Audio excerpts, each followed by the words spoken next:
आप आज क्यों जाग गए ना एलजी साहब? ऐसा कौन सा कानून है जो आप इनके खिलाफ इस्तेमाल कर सकते हो? ये आजाद उम्मीदवार के तौर पे उठे हैं, क्या अब आप आजाद उम्मीदवार के तौर पे उठने नहीं दोगे? ऑर्गेनाइजेशन पे तो बैन लगा हुआ है, जो ऑर्गेनाइजेशन के नाम पे तो इलेक्शन के मैदान में उतरे नहीं है ये। और तो और ठीक है ना, अगर आप वैसे भी 8 अक्टूबर के बाद यहाँ कोई कानून बनाने का इख्तियार जो है एलजी साहब के पास नहीं होगा। यहाँ लोगों की अपनी चुनी हुई सरकार होगी, वो तय करेंगे ना कौन लड़ेगा कौन नहीं लड़ेगा। हमें शिकायत हमें करनी चाहिए।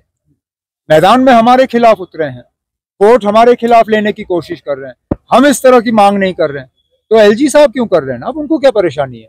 साहब अभी जो सूरत हाल हम देख रहे हैं, जैसे कि इंजीनियर रशीद है, वो कह रहे हैं कि मैं लिख के दूंगा उमर साहब नहीं जीतेंगे।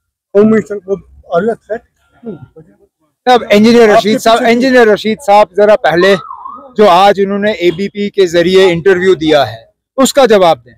इंजीनियर रशीद साहब ने खुले अल्फाजों में ये कहा है कि आज अगर 8 अक्टूबर के बाद बीजेपी को नुमाइंदों की जरूरत पड़ी, एमएलएज की जरूरत पड़ी, तो बीजेपी के लिए इंजीनियर रशीद साहब के दरवाजे खुले हैं।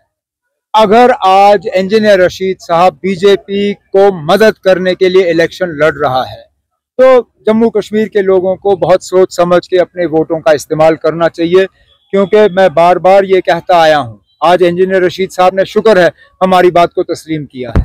मैं कहता आया हूँ कि ये लोग आ रहे हैं सिर्फ और सिर्फ यहाँ वोट को तकसीम करने के लिए और नेशनल कॉन्फ्रेंस को नुकसान दिलवाने के लिए। इंशाल्लाह 8 अक्टूबर को साबित होगा कि इंजीनियर रशीद साहब जो हैं उन्होंने लोगों से हमदर्दी के नाम पे वोट हासिल किए, लेकिन आज वो वोट उनको नहीं मिलेंगे। उनके कहने के मुताबिक जमात इस्लामी लाइक माइंडेड कैसी है, वो कहते हैं कि हमने वो तो आपको उनसे लेना, वो तो आपको इंजीनियर से पूछना पड़ेगा, क्योंकि आज इंजीनियर बीजेपी की मदद करने के लिए तैयार है। तो इंजीनियर साहब के लिए बीजेपी भी लाइक माइंडेड है, जमात इस्लामी भी लाइक माइंडेड है। अब ये तो सिर्फ इंजीनियर ही समझा सकता है ना। मैं तो उनकी सियासत आज तक समझ नहीं पाया, आप समझ सकते हैं तो अच्छी बात है। वकार रसूल जो है आज उन्होंने एक बयान दिया है, फिर से आज क्या कहा? आज हमारे रिपोर्टर को बयान दिया था कि कुछ जो एमसी के वर्कर्स थे, हाँ। उन्होंने असॉल्ट किया, दे वर ड्रंक।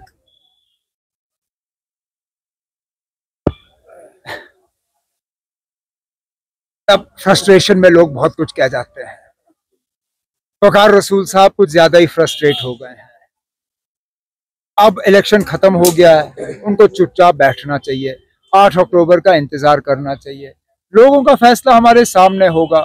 बाकी रही बात उनकी अपनी तंजीम, जो उनकी कांग्रेस पार्टी है, उन्होंने उनके इन बयानों को पसंद नहीं किया। उनको जो नए पीसीसी के सदर बने हैं उनके तरफ से मार पड़ी है एक बयान के जारे। उन्हें अपनी पार्टी का जो है नेशनल कांग्रेस का ख्याल रखना चाहिए, हम अपनी पार्टी का ख्याल रखेंगे ना। तो सब एक बात का जवाब दे दिया।